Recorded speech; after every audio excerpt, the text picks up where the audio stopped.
Bom dia, vamos para mais uma aula de Química. Hoje a gente vai estudar sobre os carbonos. Qual a importância do carbono para a química? A química do carbono. No século XX, a humanidade vivenciou muitas transformações e descobertas científicas. Desde a descoberta da genética e os avanços na medicina até o desenvolvimento na área da comunicação, que culminou com a internet e toda a conectividade e tecnologia que a gente vê nas atualidades, né? Então, a química também passou por muitas transformações, desde o estabelecimento de teorias modernas para explicar a natureza da matéria, como a química quântica, até a síntese de novas e importantes substâncias que auxiliam ou serviriam de base para diferentes avanços tecnológicos, como o desenvolvimento de processadores de computadores, dos celulares e outros eletrônicos. Uma das áreas da química que merece destaque nesse cenário é a química orgânica, cuja base está nas características de um único elemento químico muito especial, que seria o carbono. O carbono é um dos principais elementos da natureza ao lado do hidrogênio, do oxigênio, do nitrogênio, do fósforo e do enxofre. Ele compõe a maioria das moléculas de todos os seres vivos conhecidos e também é encontrado na natureza, na forma inorgânica, em minerais, em gases e em diferentes substâncias formadas somente por átomos de carbono, como o grafite, né? O diamante, os fullerenos, os grafenos, o grate. Então, até o início do século XIX, químicos renomados como Berzelius defendiam que as substâncias orgânicas só poderiam ser produzidas por organismos vivos.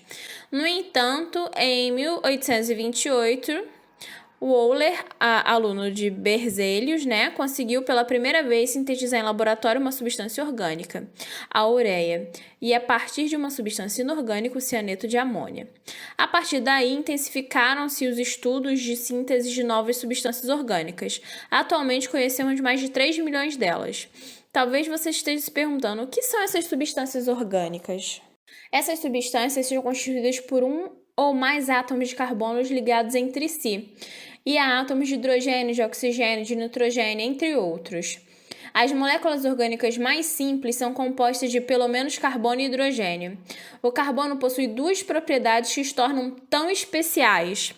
A primeira delas é que eles têm 4 elétrons na camada de valência, de modo que permita realizar até 4 ligações químicas. Então, eles, portanto, são tetravalentes. E a segunda propriedade seria que eles realizam ligações simples, duplas e triplas com outros átomos de carbono, formando o que chamamos de cadeia carbônica. Representações e características dos hidrocarbonetos. Então, as substâncias orgânicas elas são compostas por átomos de carbono que se ligam entre si, formando cadeias carbônicas, além de realizarem ligações com hidrogênios e átomos de outros elementos. Então, a gente vai compreender de que forma a gente pode representar as cadeias carbônicas e como devemos nomear os compostos orgânicos.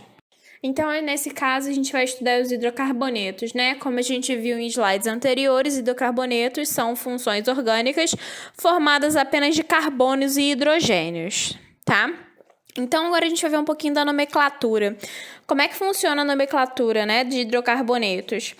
Então, a gente sempre vai ter o prefixo, esse prefixo vai indicar a quantidade de carbonos que tem dentro daquela cadeia. A gente tem um infixo ou afixo, que a gente chama, né?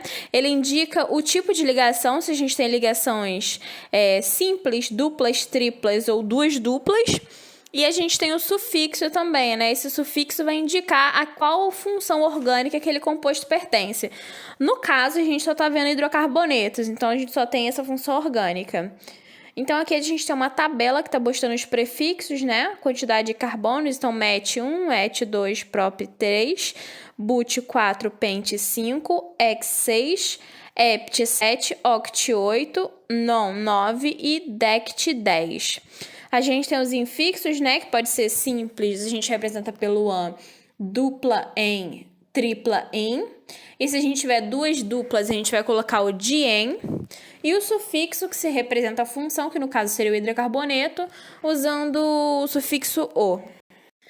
Fórmula estrutural. Então, a gente tem dois tipos de fórmula estrutural que a gente pode utilizar, né? Que é a fórmula que a gente está acostumado a fazer em ligações covalentes, ou a gente usa a fórmula de bastão, tudo bem? A diferença é que na fórmula estrutural a gente mostra os hidrogênios. Na fórmula de bastão, a gente não precisa mostrar os hidrogênios que estão dentro da cadeia. E a gente geralmente faz as ligações inclinadas. Porque se a gente faz tudo reto, não vai dar para entender onde está cada carbono. Então, é como se em cada pontinha de um traço tivesse um carbono. Então, é só a gente ligando. Duplas e triplas é só a gente colocar mais um traço onde tiver. Ponto de fusão e ebulição. Então, a destilação fracionada vai ser o método de separação de componentes do petróleo, como a gente já viu, né? Para a obtenção de suas diferentes frações. Esse processo vai se basear na diferença do ponto de ebulição e de fusão dos constituintes desse líquido de coloração escura rico em hidrocarbonetos. Uma das características que influenciam na diferença dos pontos de ebulição dos hidrocarbonetos é o tamanho da cadeia. Genericamente, pode-se dizer que quanto maior a quantidade de carbonos na cadeia, maior será a temperatura de ebulição. Podemos analisar novamente o esquema e relacionar as temperaturas nas quais os constituintes do petróleo serão separados, com a quantidade de átomos que compõem essas substâncias orgânicas. Então, quanto maior for a cadeia carbônica, maior vai ser o ponto de ebulição. Classificação das cadeias carbônicas. Então, para agrupar as moléculas com características semelhantes, podemos realizar as classificações de cadeias carbônicas por meio da forma aberta ou fechada, da disposição, né, se ela é normal ou ramificada, da natureza dos átomos, se ela é homogênea ou heterogênea, ou do tipo de ligação, se é saturada ou insaturada. Então, quando a gente fala da forma, né, cadeia aberta ou cadeia fechada. Então, os átomos de carbono não formam um ciclo, então vai ter pontas, a gente pode dizer assim. Já nas cadeias fechadas não tem nenhuma ponta, porque os átomos todos eles estão ligados no outro, formando alguma função geométrica. Então, pode ser um quadrado, um pentágono e assim por diante. Classificação quanto à disposição, né? Cadeias normais são aquelas cadeias que se encontram em um único eixo, elas ficam retas. Já as cadeias ramificadas, se a gente for olhar, é tipo um ramo de árvore que vai saindo vários ramos de um galho só. Então, seria isso, né? Quando a gente olha no eixo, tem vários eixos, na verdade. A gente não é uma coisa linear. Quanto à natureza dos átomos, então a gente tem cadeias homogêneas, quando a gente não tem nada diferente de carbono e hidrogênio dentre os carbonos, tá? No meio deles. E as cadeias heterogêneas é quando a gente tem heteroátomos, né? Que seria algo diferente de carbono e hidrogênio no meio deles, que no caso pode ser um nitrogênio, um oxigênio. Em relação ao tipo de ligação, então a gente tem cadeias saturadas, né, que são formadas apenas de ligações simples, e as cadeias insaturadas, que apresentam pelo menos uma dupla ou uma tripla na cadeia.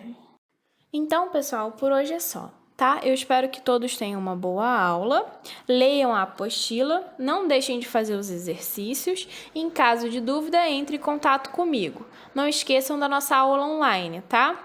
Qualquer dúvida é só falar comigo pela aula online.